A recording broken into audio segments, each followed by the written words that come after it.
What's going on, guys? It's Jaded. Today I'm bringing you the ins and outs of the double tornado build, showing you guys why it's so popular, what makes it so overpowered in some people's eyes, as well as helping people getting started from ground zero and showing you what to look for on the auction house. So what makes this build so effective at farming?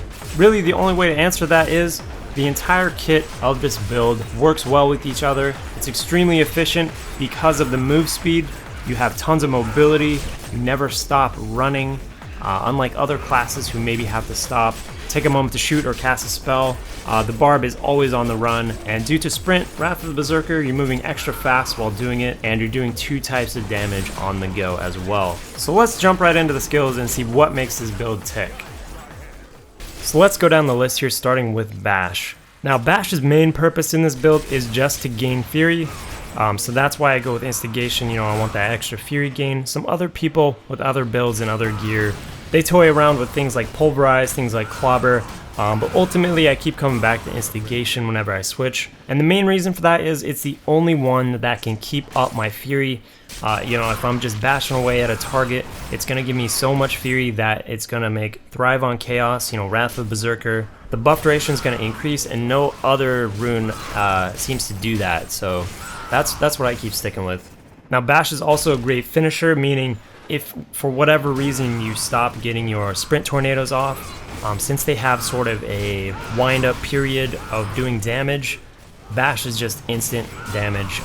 You know, obviously it's not going to be as much as the Tornadoes and the Whirlwind combined, but if you need to finish a mob off real quick, say you got feared or something like that, it's definitely good for that.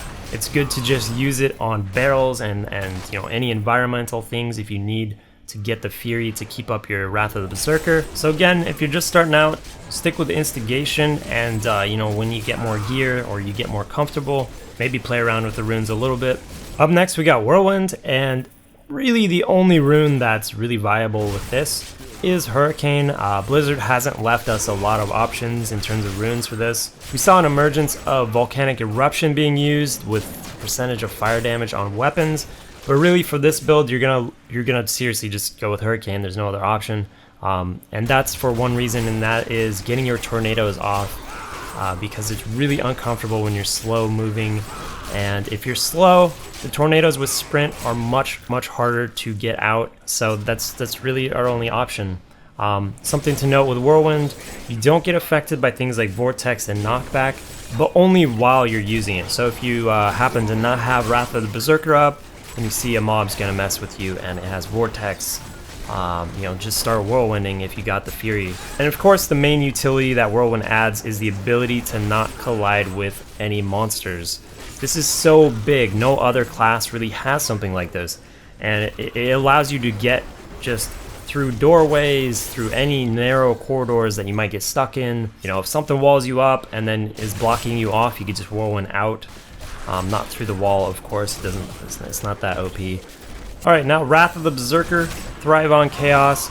This is the main reason that you're able to just get these runs done so efficiently, is the run speed on Wrath of the Berserker being constantly up. I mean, you have it up probably at least 70% of the time. The whole build's focused on fueling Thrive on Chaos. It's getting that Fury, it's getting constant Fury from you know, whatever you need, whether it's Bash, Whirlwind, Sprint, Tornadoes, Warcry, Battle Rage also helps you get Fury, all of your passives help you get Fury, so really everything's in conjunction, everything's just working together here to get Thrive on Chaos pumping.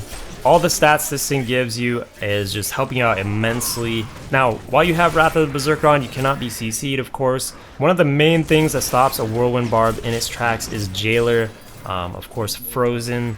So these affixes, this crowd control is instantly just not even an issue.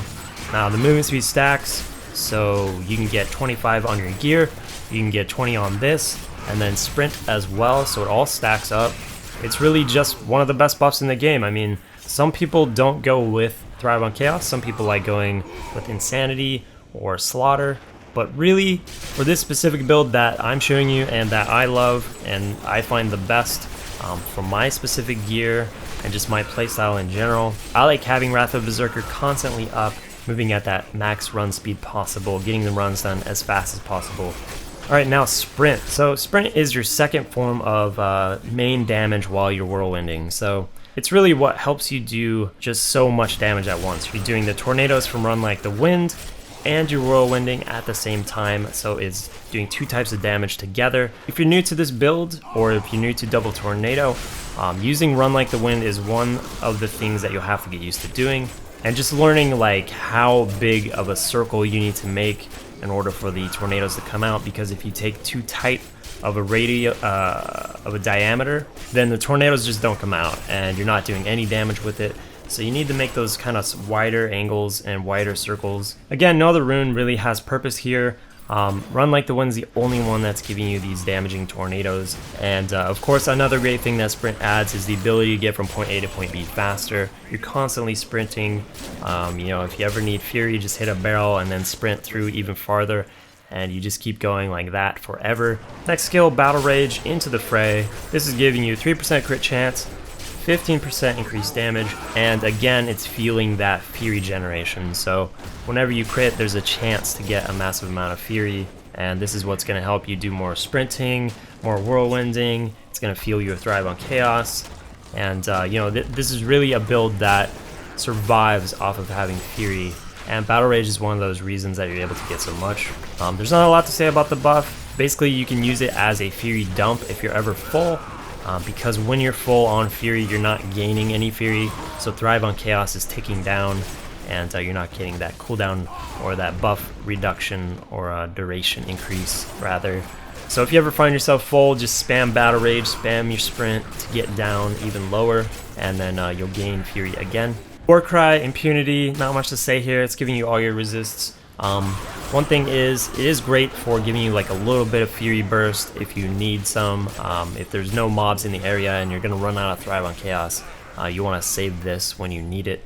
Alright, moving on to passives now. Passives, there are two key ones that people use, and that is Ruthless and Weapon Master. Ruthless, of course, I mean, it's obvious, it's just a DPS increase, crit damage, and crit chance. Weapon Master, now you're either going to get a mighty weapon and you're going to get the fury generation, which I prefer. That's the, you know, that's what I like using, but other people, they like using the maces, the axes that give you that 10% crit chance. You know, oftentimes I get people coming to my videos saying, how do you get so much fury? And you know, that's one way, it's using a mighty weapon. And so that's what I would recommend anyone starting out, is just to try a mighty weapon. You know, people who have more gear, people who don't need that fury generation, maybe they have 5 Immortal King set piece bonus working for them, they can go with the mace and the axe maybe.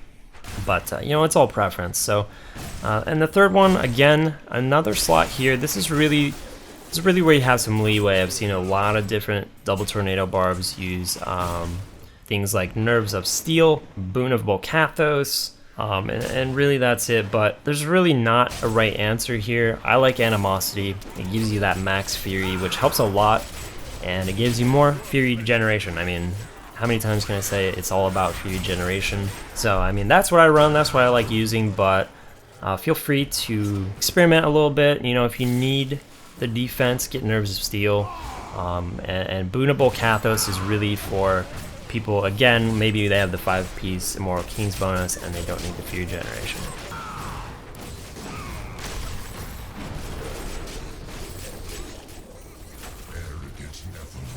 Alright, so let's get down to the nitty-gritty of items.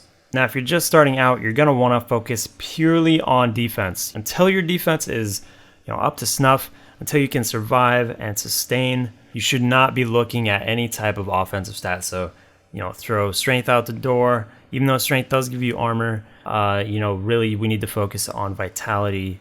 We need to focus on life on hit and armor and all resist. Crit chance is a big part of this build, so you know, you can't just throw that to the side. And that's really one of the reasons why it's so hard to gear up at, you know, initially, because it is very expensive. You need nearly all the stats. But you know, we don't need attack speed. We don't need crit damage. Crit damage is one of the things where you can absolutely cut. Crit damage, even where I'm sitting with my gear, crit damage can actually hurt me, because one of the first world problems that you get when you do too much DPS is you just don't get enough fury off of mobs and you find yourself starved a lot.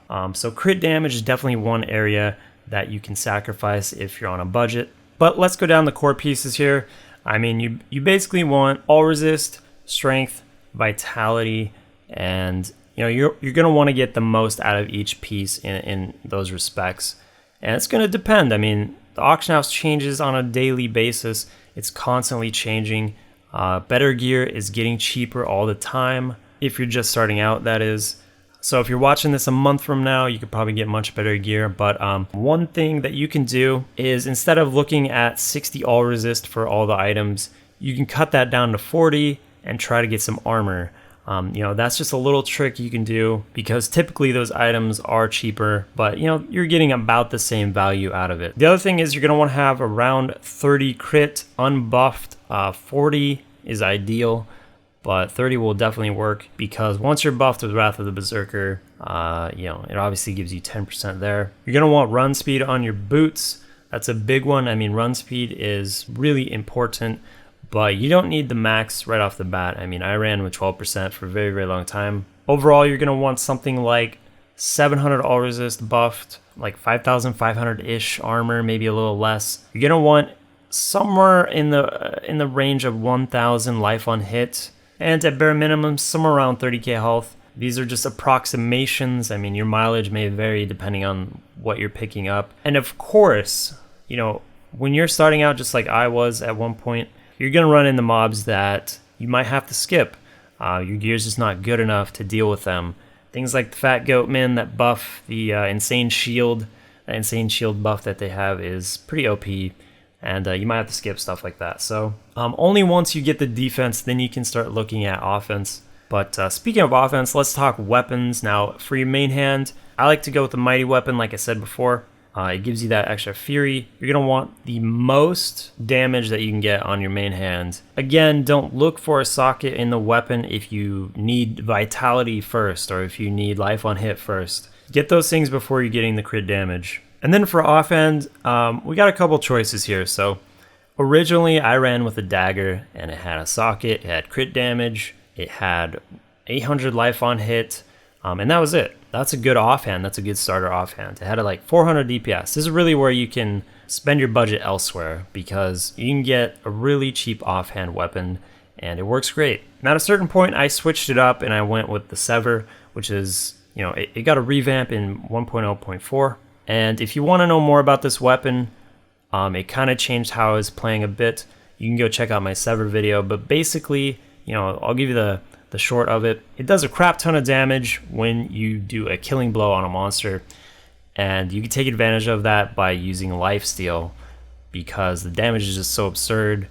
Lifesteal is actually really useful. So, you know, I definitely make the step up from like some ghetto 400 DPS weapon to the Sever, if that's what you're working with. Another great thing about the Sever is it has demon damage. You know, I ran with one with 25% for a while.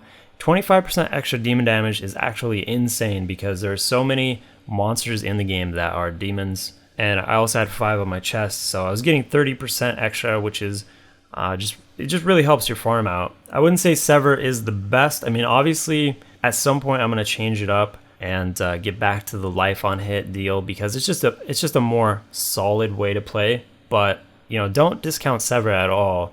It's completely viable, unless that is they decide to nerf it or fix it or something. And a quick tip for anyone having trouble with having too much DPS, essentially you can trade out your crit damage for attack speed, and that's going to give you, you know, much faster hits on much faster ticks on your tornado, but they're not going to crit for as hard, so you're not going to one-shot stuff. And that's really the problem, is when you're one-shotting everything, you don't get the fury back. So that's just a quick tip if you're in that situation. I definitely recommend working towards an Immortal King set. I think it's one of the best farming sets. In terms of PvP, I think it's even good, but we're probably going to see some other things with PvP. It's kind of an unknown at the moment. Briefly talking about followers, there's really only one choice, and that is Enchantress. And that's just for the sole reason she gives 2 buffs and a debuff, whereas, for example, the Scoundrel, who you'd think would be good because of the 3% crit chance, just doesn't have the extra armor. So that's why I lean towards the Enchantress. But that's going to do it, guys, for my guide. If I missed anything, if you have any questions, shoot it in the comments, and I'll try to get around to them when I can. If not, maybe someone else will help you out in the comments. So thanks for watching, guys. Go out there, spin to win, and I'll see you next time.